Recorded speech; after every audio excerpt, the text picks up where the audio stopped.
Good morning, and thank you all for joining us.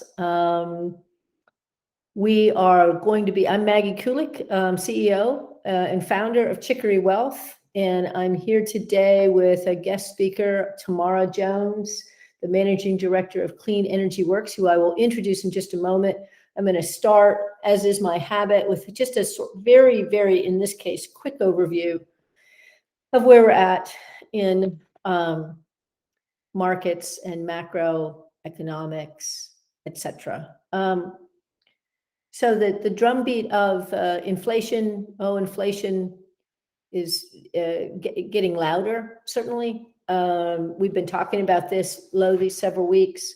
The Fed so far continues to stick to its story that it believes the inflation we're seeing is transitory and being brought on by constrictions in the supply chain. The increasing question is, what exactly do we mean by transitory? Because, one person's transitory is another like, oh my God, when is this going to be over? And so, I was listening to some commentators talk about this the other day, and it feels like transitory could certainly run into the next year or more. Part of what we still are seeing are the base effects, meaning when you're measuring year over year inflation, a year ago, we were still experiencing a lot of inactivity and reduction in prices because of COVID. That will eventually roll off, right? As we look at a trailing 12 kind of measurement of inflation by the end of the first quarter into the second quarter of next year, if we're still seeing these numbers as high as they are, I think we might see the Fed begin to accelerate its activity in terms of reducing what it's buying or stopping what it's buying in terms of treasuries. They already are saying that they're going to do that, and possibly raising rates. However, I have continued to be in the camp of, it's transitory and these supply chain things are going to work their way out. And by the time they do, what we're going to see is an overage of inventory, an overcorrection, and we may see, I'll take that question in a minute tomorrow. Thank you. We may see some weakening in prices. The 10-year Treasury yield, which is something I watch, lots of people watch to see where we're at in terms of the interest rate pressures or where the bond market thinks things are going, sitting right at about 1.6% this morning. That's up certainly a little bit from, I think we were maybe at about 140 basis points, 1.4 last we spoke. So there has been some upward trend. The other thing, though, I'm seeing, unfortunately, and you probably are too, is an increase yet in COVID cases. Now we had flattened out and we're starting to decline, and now we're seeing about a 20% increase, and that seems to be rising. That's something I monitor. You probably do as well.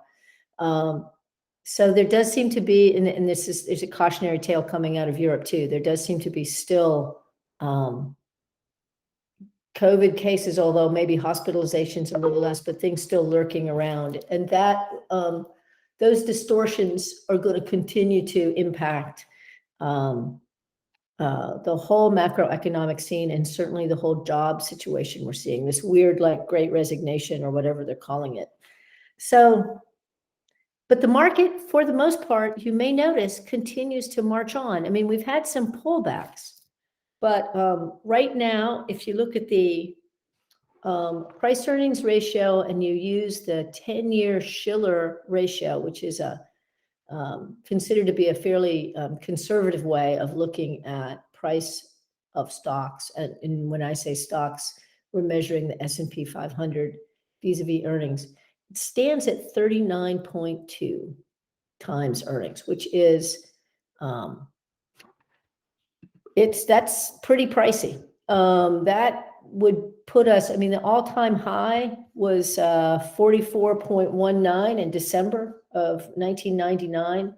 And I think I'm trying to see if I can pull up where we were when we started this whole thing sort of before COVID, we were probably running right around 30, looks like about 32 or 33. So we were already seeing valuations at, relatively high, significantly higher. A lot of people have said, yes, but you're going to get that kind of distortion when you have interest rates so low. It benefits growth companies, et cetera, et cetera. Money's got to go somewhere. You're going to have valuations stretched. It does beg the question at what point, we get some sort of really significant pullback. And as you know, I have no idea.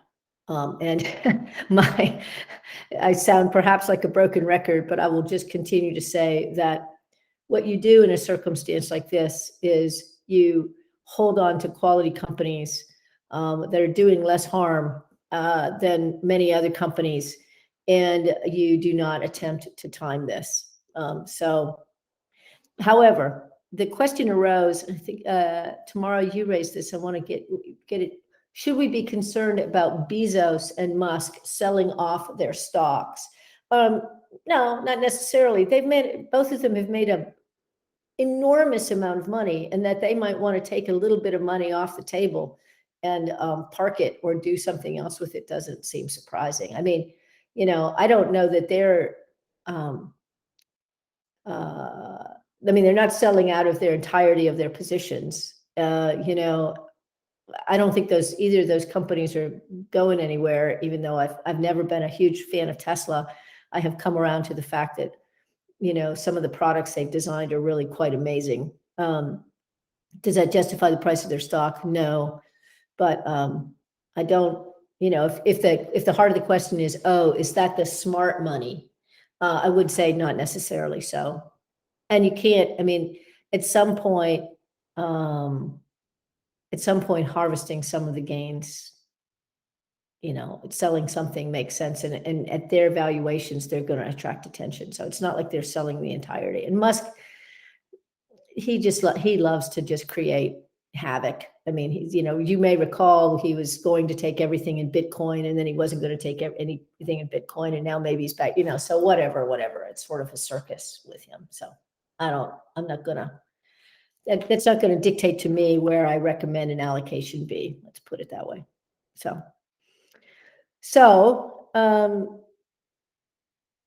here we are. And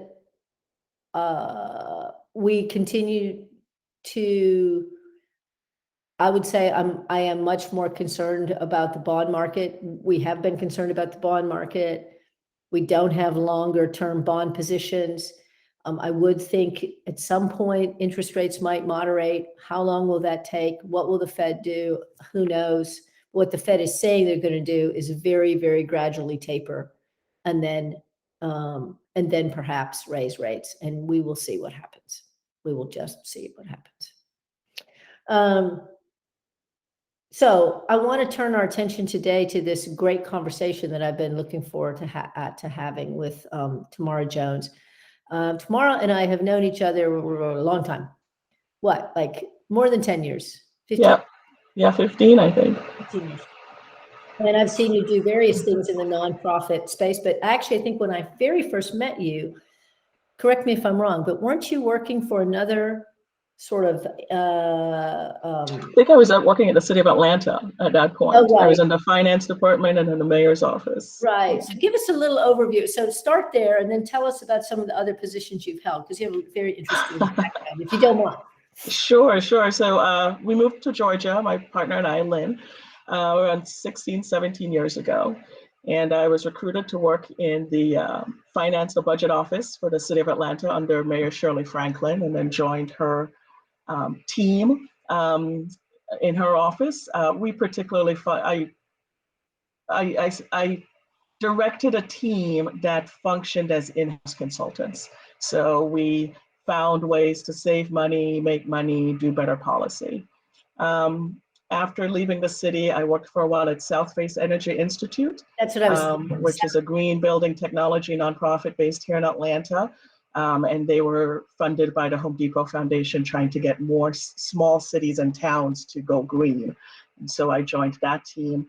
I moved on to the Southeast Energy Efficiency Alliance, So under Barack Obama, in this effort to green the economy and bring back the economy, I oversaw a $20 million program to help retrofit residential and commercial buildings across the Southeast in 17 cities.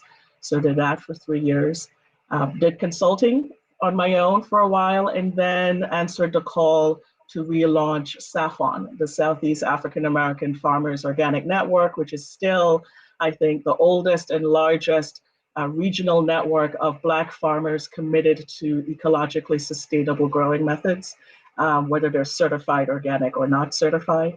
And then most recently this year, answered the call again to join Clean Energy Works. And so I'm very happy to introduce you to how we are trying to accelerate clean energy adoption.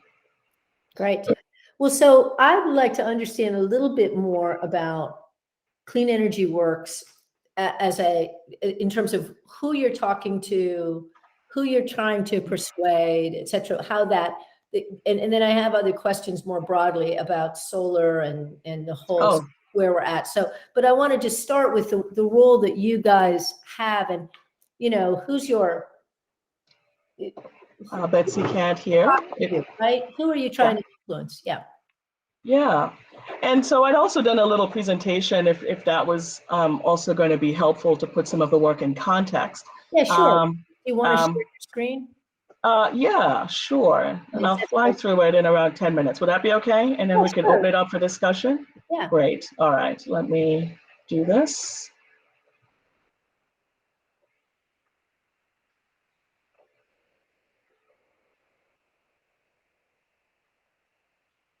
Okay. Great. All right. Can you see my screen? Yep. Excellent. All right, so I'm going to move through this very quickly, but just to give us a little bit of context coming into the conversation, right? So this graph is showing kind of where we are with greenhouse gases today. We all know that we're kind of on this upward trajectory. And so here we are today at almost a record high. Good news and bad news, the research is showing that we're stabilizing in terms of our greenhouse gas productions globally. Bad news is we're stabilizing at this high level, so that doesn't do us much good. In terms of the top countries that are producers of greenhouse gases, here we see China, of course, leads, doing twice as much as the United States in terms of just the volume of greenhouse gases that they're putting out. But when you look at the average person, the average American actually produces over twice as much greenhouse gases as the average Chinese person. So there's no clear heroes or villains in the story when it comes to the problems, right, that we're creating. So the question becomes, what are the sectors that are most driving this change? And despite what you might sometimes read, cow farts are not actually what's taking us to the edge. Overall, the entire agricultural sector is responsible for only around 11% of greenhouse gas production. It is primarily driven by our energy sector. And within that, electricity and heat, which is primarily concentrated in buildings, the buildings that you and I live and work in. So how we produce energy and how we use energy is at the heart of the story, right, of the problem around greenhouse gas. Someone said, what about COVID-19? That's kind of dropped everything, right? We're not traveling as much, and yes, during 2020, we did see a bit of a dip. And you can kind of see that here on this graph, and even better here. That was the good news. The bad news is we are racing back up. We are on track in 2021 to match or surpass where we were in 2019. So COVID, it's a mixed story there. It really has not stopped the trend of greenhouse gas production. So against that backdrop, who are we? Clean Energy Works was founded around 7 years ago by Dr. Holmes Hummel. And we really focus on how are we going to pay for the transition to a clean energy economy, because someone always pays. And the fact is, we are not going to get to the solution until 100% of the people are on board. You cannot address climate change with only 20% that are doing it, right? But the fact is that currently the assumption is that you're either wealthy enough to pay for the upgrades that you need in your homes and the buildings, or you can qualify for loans. You're credit worthy. And if you qualify, that your life is ordered in such a way that actually you prioritize spending your credit on this. And the fact is, that's not what we're seeing. So we're offering another path to making that happen. And that's what I want to put on the table to help inform our discussion today. What we do is focus on a financing mechanism called inclusive utility investments. So, and I'm going to break that down about what that is, right? So this is when the utilities pay the upfront costs for installing cost-effective upgrades to your homes, whether it's energy efficiency upgrades or clean energy, renewable energy upgrades, and then the utility recover their costs with a fee that's put on the energy bill, on the electric bill. And over the course of typically 12 years, they recover the costs that way. So let's talk a little bit about what that means. What makes this different than loans and debt, which is really what's on the market right now, right? With this, utilities are the one paying the upfront costs. So they take that on. We shift the burden of payment from individual households and consumers to the utility. So you don't have to have money in your bank account or get credit to write that check upfront to get the work done. The kinds of work that's done has to be cost effective. It's not like we're going to come in and put solar panels on every home. It's what makes sense for your house, for your building, given where you're located, given how you use energy. And so the utilities come in, they audit the building, and they identify everything that makes sense. And then in terms of cost recovery, this is not a profit center for them. It's not designed to be a profit center. The fact is that this becomes part of their asset management, if you will. If you upgrade all the homes in their service area, you may not have to build a new brick and mortar power plant, right? So it's a rethinking of how they invest in the infrastructure necessary to produce the energy, which they're then selling down the road. And so the way that they set their fees is simply about repayment of the cost, not looking to make big profit.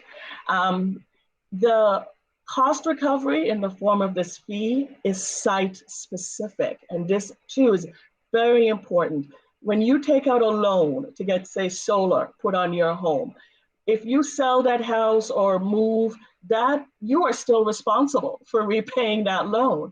It attaches to you and it follows you. With inclusive utility investments, it stays with the property. So when you sell the property, the new homeowner who's using electricity continues to pay the fee. Or for renters, right? It really supports that kind of turnover. And then lastly, the fee that they put on the bill has to be less than what you save from doing all the upgrades. So that means it's net positive for the homeowner or the renter living in the building. So all of these different pieces have to be in place.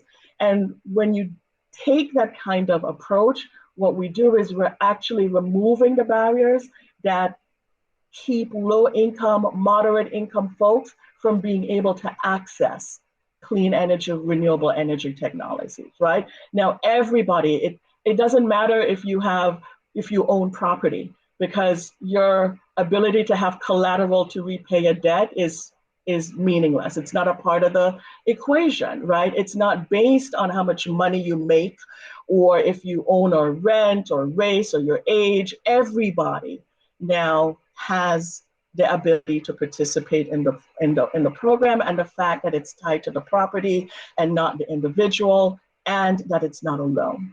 So this opens up a wider channel that allows everybody to hopefully access clean energy. What this is showing on the ground is that it works. The gray bars are the loan programs that are out there. The blue bars are the inclusive utility investment programs. 50% of folks qualify for loans, 100% of folks qualify for these kinds of investments. 10% of people actually accept loans, whereas we're seeing acceptance rates of 50% just out the gate. With loans, it's an average of $3,300 that people will take out a loan to do these kinds of upgrades versus the utilities spending, an average of $6,700 worth of upgrades on homes. And the default rate is there is no default because it's not a loan, but with loans, they're seeing a 10% default non-payment rate, whereas everybody is paying their electricity bill, especially since they're saving money. So again, this kind of approach, much more democratized. This is an interesting graph. There are 130 million homes. And in order for us to reach President Biden's, and the country's 2050 goals that we're going to be completely, on board to address climate change through retrofitting our homes, this gives you a sense of the amount of lift and effort that it's going to take. Since the mid-1970s to now, we have been upgrading around 178,000 homes a year at a cost of around $133 million a year. In 2008, President Obama spent $6 billion over 2 years and upgraded 1 million homes. When Biden and Harris were on the campaign trail, they promised $15 billion that they were going to spend in 4 years, their first term in office, and that was going to get us 2 million homes. The infrastructure bill that just passed gave us $3 billion that's going to be spread over 10 years, and that's going to give us a total of 250,000. I mean, there's the dot down there. We are nowhere close to the levels of public investment that it's going to take to drive this line. We need to be at 4 million homes a year getting upgraded. We need to be investing $30 billion a year to get this done. If we had taken that $15 billion that Biden had pledged and was in the bill originally and used it to collateralize this program, it would have given the utilities access to $1.5 trillion, which would have been more than enough to actually upgrade every home in this country. I am going to skip this slide for now, and I just want to give you a sense of who provides your electricity and how this works. Well, maybe I'll go back. So we have 3,394 utilities in this country. To date, we have 12 utility programs offering this program. The program has been around for the last 20 years, so we know it works, but getting the utilities to adopt it, to change their business model, that's the ticket. My organization has set ourselves a goal of getting 15 new programs launched in the next 4 years by 2025. We're working with the Billions Institute, which is focused on how do you scale up solutions so that you get maximum impact. And what we know is we have to scale by a factor of 7 every 5 years. So if we can get 15 by 2025 and keep that going, then 105 the next 5 years, 700 plus the next 5 years, and then we can jump to 3,394. It seems like a lot, but that's the level of effort that we know can work. On the left, you get to see where the kinds of utilities that exist. The majority of utility companies are actually publicly owned, most of them by cities. But I want to draw your attention to the red box. Investor-owned utilities are the private utility companies. Here in Georgia, in Atlanta, Georgia Power, Duke Energy, Xcel, I don't know where folks live. They represent around 5% of the utility companies that are out there. But look at what their impact is. They actually serve 67% of customers. So the small number of utilities, because they're focused in the metropolitan areas, actually reach the most customers. So it makes sense. We got to get them on board, got to get them to adopt this. Most of them won't do it without being compelled to do so. And so part of our work is getting the state energy commissions in every state to adopt regulation and laws that put inclusive utility investments on the book, and in many cases then compels the utilities to offer these programs. So 5 years ago, there were only 3 states, Kansas, New Hampshire, and Hawaii. In the last 5 years, the dark blue states represent the 6 that we have now gotten passage on the books. The light blue states are on their way. They're in due diligence. So we've gotten, close to almost 24 states, and we want to see this convert the entire map.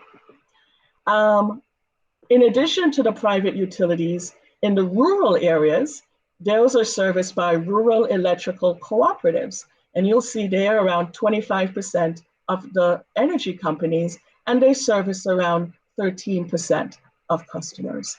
And that's where they look. They actually cover more geography than the private utilities, even though they serve less people. I'm getting close to the end here, and then I want to open it up. Equity is actually important, justice, right? Serving not just communities of color, but also low-income communities. So I want to show you a quick series of maps that show you why these small rural electrical cooperatives are so important. The map on the left is showing the places where there's high energy burden. Typically, folks spend less than 5% of your household income paying for energy. The darker the brown areas, the higher percentage of income folks are spending. The darkest areas, they're spending more than 19% of their annual income paying for energy. There's a lot of that, of course, up here in the Northeast where it gets really, really cold, but look at the South, look at the Southeast, right? This coincidentally overlaps areas where we see high poverty rates. So, in rural counties that have very high poverty rates, they have a very high energy burden. And then these are the counties that have persistent poverty, meaning over 3 census, that's 30 years. Every time we go back, the poverty rate hasn't changed or it's gotten higher. It's like poverty isn't going down. These areas are almost all rural, and again, being served by rural electrical cooperatives. So, I'll end the conversation by saying that as we're transitioning into a clean energy economy, there is nothing inherently just and inclusive about renewable energy or clean energy. I can just as easily imagine a country where there's no fossil fuels and we still have poor people spending 20, 30, 40% of their income trying to pay for clean energy bills. And so we have to be intentional in how we are trying to make this transition. This book by Denise Fairchild, someone I've worked with, I find as an interesting introduction for those that might want to continue reading. So with that, I'm going to open it up and look forward to questions and conversations. That's fascinating. Thank you. I will, while we're waiting for people to put perhaps questions in the chat or raise your hand or something, I have a few that come to mind.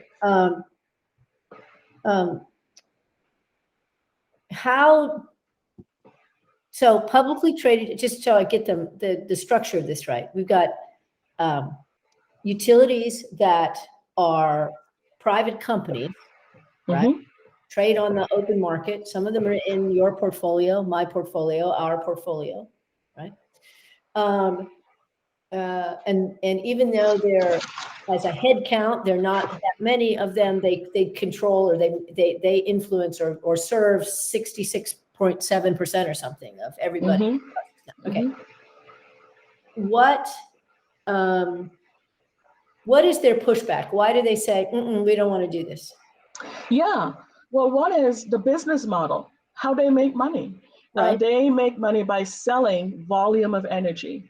So if you live in a leaky house and you're using up a lot of energy, from a profit motive, that's good for them. the fact is that they have to have a business model that allows them to show return on investment to their shareholders. And this requires a different business model. Part of the work that we've done is actually create a template, a prototype business model for the utilities to use for the energy efficiency upgrades. And we're creating prototype business models for all the different kinds of renewable clean energy efficiency upgrades that we're asking them to do, following federal guidelines. So that's one piece. It requires that they rethink how they do their work. Also, for the IOUs, they have to, the State Energy Commission is set up such that the IOUs have to show that they are creating money in ways that are compliant. So if you're in a state that doesn't have regulations that support this kind of effort, the company, the utility could be out of compliance. They could be acting out not in alignment with how the State Energy Commission expects them to act. So that's why we also focus on getting regulatory changes in place. It would seem like the cooperative model would be a more conducive model to this in some ways, right? I mean, it is a cooperative. It's not so much, I don't know that much about, I mean, I live, so, you know, as most of you know, I live now a lot of my time here in Atlanta, Georgia Power. I've been about to put solar panels on my house, you know, doing an energy audit, all of which I'm paying for out of pocket. On Orcas Island, where I live, we're a cooperative. I guess I'm wondering, like, is this idea that even without, you know, solar panels or trying to be more energy independent on an individual house, just by that, it's that the math shows that even just by essentially doing these upgrades and conserving energy would be enough to move the meter? Is that the idea? In other words, let's just magically assume that every house gets the upgrades they need. Mm-hmm. Is that enough? So what do we mean by upgrades? What we're doing is we need to stop having buildings using fossil fuel. Most of our homes, and quite frankly, my house right now, because I can't afford it until, you know, we can access the programs, your HVAC system, you're burning natural gas. You know, natural gas produces less greenhouse gases than coal, but it is still dirty. And so our cooking stoves, the furnaces that we use, you know, we've got to change that out. We've got to electrify the building. Then we've also got to, put in energy efficiency upgrades. So we're stopping the house from being so leaky. So you got to get your double paned windows, make sure your attic insulation makes sense, like all of those kinds of things. Your duct work is in place, you know, and then you're going to consider things like renewable energy if it makes sense for that building location. And then we're pushing to even have the utilities install two-way electric vehicle chargers, because we know that that's coming. And putting in bi-directional chargers actually allows the utility to recapture energy from the batteries of the cars when those cars are not in use and when there's peak demand.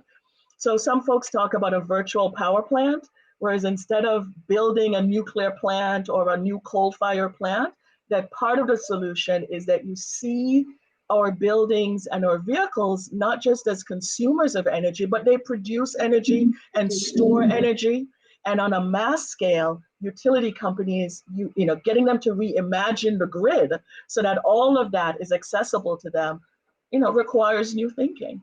But there was something that you started talking about in the beginning that I want to return to, which is cooperatives versus a private utility company. Every cooperative in this country, whether you're an agricultural cooperative, an electrical cooperative, whatever cooperative, you're supposed to conform to a set of principles that are highly democratic, right, and transparent. If you're living in an area where your energy, your electricity is being provided by a cooperative, then you're actually an owner of that cooperative. You're not just a customer, you're an owner. Most people don't know that.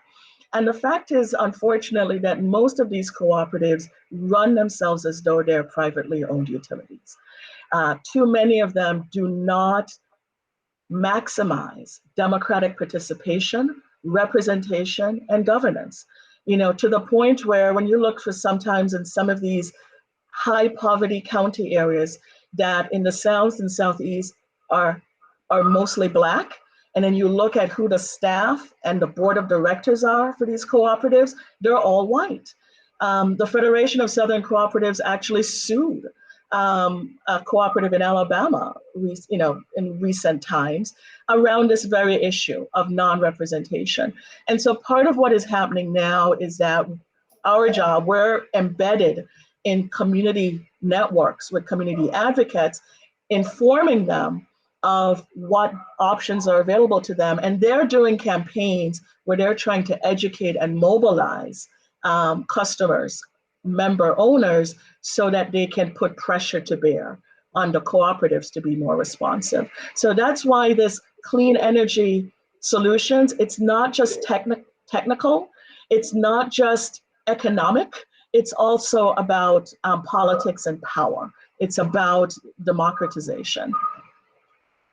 I mean, it does raise the question of, I'm no historian of utilities at all. Neither am I. But it does raise the question about whether utilities should at all be privatized given the circumstances we're in. I mean, if what you need is, yes, because the profit motive and the publicly traded piece of it seems to be theoretically at least at odds with. Now, I gather, you were talking about what the Biden administration and other administrations had said in terms of putting money into the system, presumptively that these publicly traded companies could utilize to leverage to make this transition. Was that the idea behind the, X many billion going in that direction? I mean, in other words, the publicly traded companies have access to those funds as well as the cooperatives, et cetera. Was that the idea? So, it's interesting.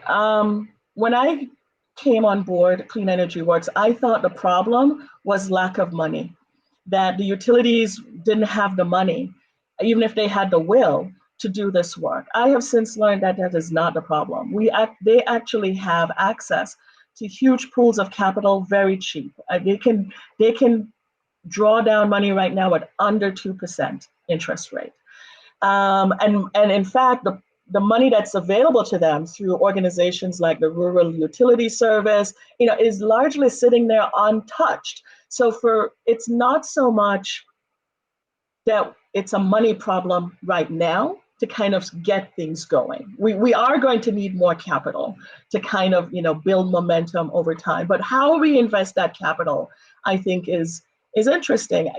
I don't think we need so much to be drawing down public funds to pay for each and every household set of upgrades. What we're suggesting is that you use that to create loan loss reserve funds. In other words, we say to the utility, access the capital that you've got, the loan pools that you have, do the work, set this fee on the electric bill, which is less than what the customer is saving, so the customer still has money in their pocket. But in the rare event that a customer doesn't pay their electric bill and you're losing, we will make you whole from this loan loss reserve fund, right? That eliminates the risk for the utility. So that's how we need to think about how we leverage dollars. It's not just about writing a check for every house that you do. I think that it's more thinking more smartly around what it takes to leverage and speed up these kinds of programs.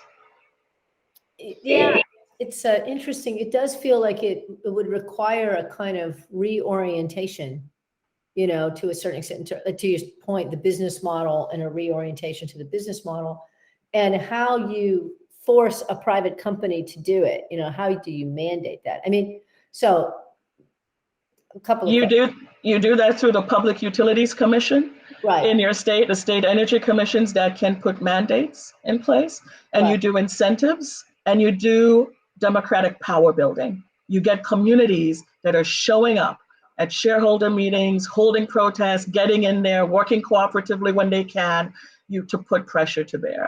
Absolutely. Well, that's a great segue to, okay, here we sit, most of us on this call, not everybody, but most of us are, you know, we're in the state of Georgia, and we've got Georgia Power, and Georgia Power creates its power via coal, right? And nuclear, Mm-hmm. right? But no, there's no hydrology there. There's no water power, like, No. right? Mm-hmm. Okay, so where is Georgia Power, for example, on this initiative? Where do they? Yeah, What's their good question. So surprisingly for some, they were the dark blue state. We already have this on the books. The State Energy Commission has already approved inclusive utility investments in Georgia, and Georgia Power has a program in place. Now, here's the challenge that we see. The program is designed, so the program, conceptually can service anyone and everyone. It doesn't matter if you're middle income or high income or low income.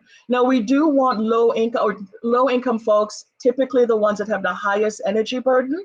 You definitely want them at the front of the line, but you want to be offering this program as broadly as you can. And what we're finding is that they have built the program so that it's a very low income program, and that the way that they have established the standards of the program, it makes it really hard to spread and catch fire. So for example, you have to, when they come in and evaluate your home, they have to show that you're going to save 25% or more, in energy savings before they'll do the work.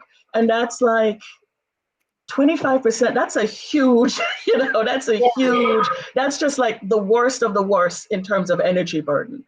They definitely need it, but that's not a formula to catch fire, to have more homes done. So that's what we're finding. It's that the utilities that do say, okay, we'll do this, they define it for very low income, which needs support, but they're not really buying in to the broader, for this as a strategy to help transition, because the utility sector itself is not yet showing that they have bought in to the full transition to clean energy economy in models that I think are inclusive. So Cindy asked the question, with public companies, could shareholder activism be used to support the needed shift? It would seem so. Absolutely, it absolutely would. And so it's about, I guess, how you educate the shareholders that these kinds of programs exist.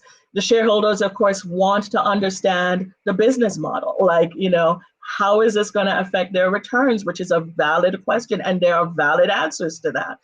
But, we need the utilities to be directing their highly paid accounting firms and, whatnot, to learn these models and to begin piloting and then putting it in place. Shareholder pressures would be a great strategy. Yeah, absolutely. So I'm curious, it's not off topic, but it's not directly on the work you do, but it's in the broader energy question. So we've been at the office, as we look at our investments in the portfolio and we think about companies to add or subtract, and we just think about where we're going in terms of climate change, et cetera.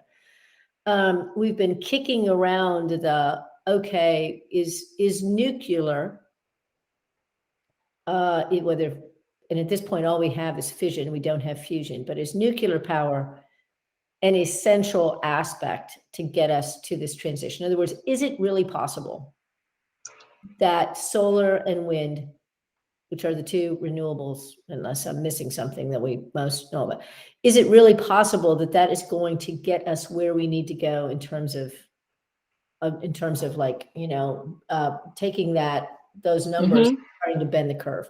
Yeah. Or is nuclear by definition something, as as folks who, no doubt most of us on the call have had concerns about this and would put it at the bottom of the list, is that just something we're going to have to accept?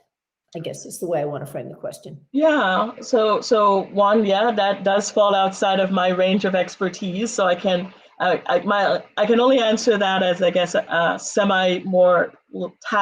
tad more informed consumer. Well, that's what I'm thinking. You got to be more informed than me. I mean, no. Well, I remember under the Obama administration, right, when they showed their plan to clean energy targets, they said nuclear has to be a part of it. Like there is no, and I remember Al Gore when he did An Inconvenient Truth, nuclear was also in there. What I would say as a citizen is that today it might seem like nuclear is in there, but I don't think if we're going to look about where we start with our investments, I would not start with putting more money into nuclear. We are so far from all of the other solution strategies that don't bring with them the kinds of risk that are attendant with nuclear. And then also the technology space is changing. So battery technology and storage is changing, so even like 10 years ago, what's possible in terms of energy storage and energy production is different. Solar panels are much more productive now than they were 10 or 20 years ago. That has to be factored in. So for me, investment in nuclear is not what I want to see, because you've still got to deal with the hazards of waste, and I just don't, why trade one environmental crisis for another? Right. Well, I found when I went to look for, because it happens that I have a house now with the right pitch of roof, right, has a really nice southern exposure.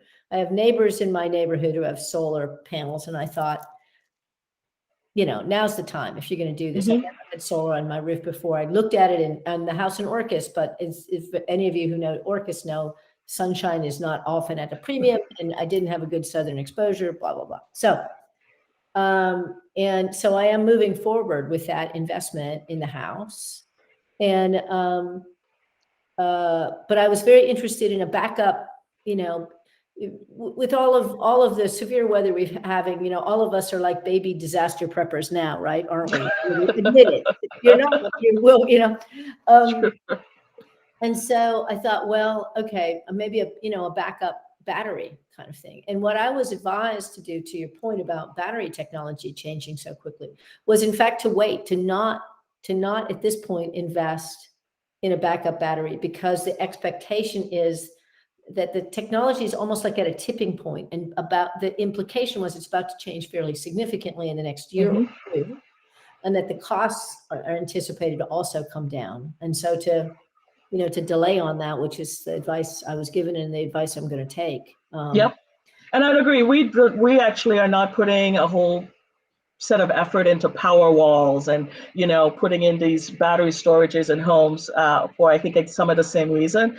But I think what it is as part of the market system we look in, we tend to think the solutions have to be highly technical, highly complex, and very new in order to be worth anything.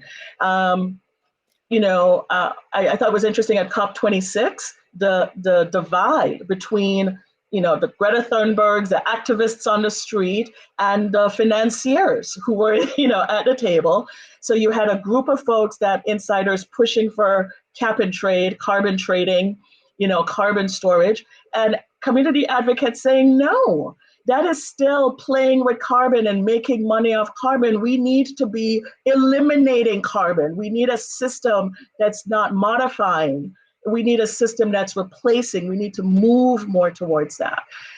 So I think, these are the kinds of questions, like in terms of where we invest our money and our time. There's always going to be ways to make money. The big investment firms, the Goldman, they'll always figure out how to make money by trading what is.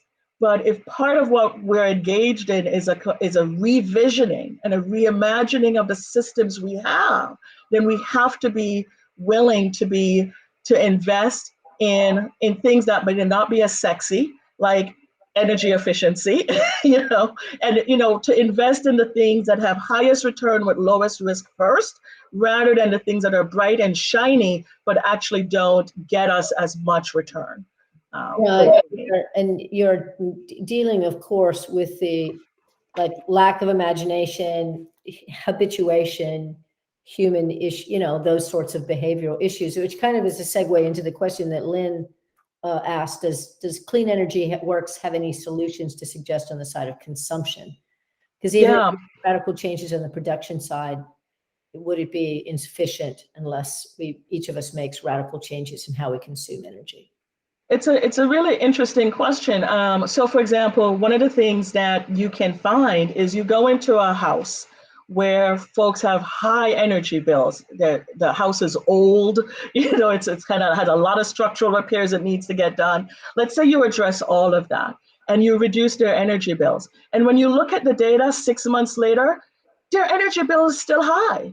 Their energy use is still high. Why? Because we're humans. So now folks are like, oh, I'm warm. Let's crank up the thermostat to like 82 instead of 78. Let's, you know what I mean, folks, or 68, the behavior of folks in the homes doesn't always align with like best use. So there's education, but that also what we focus on, we don't do behavioral change with individual households.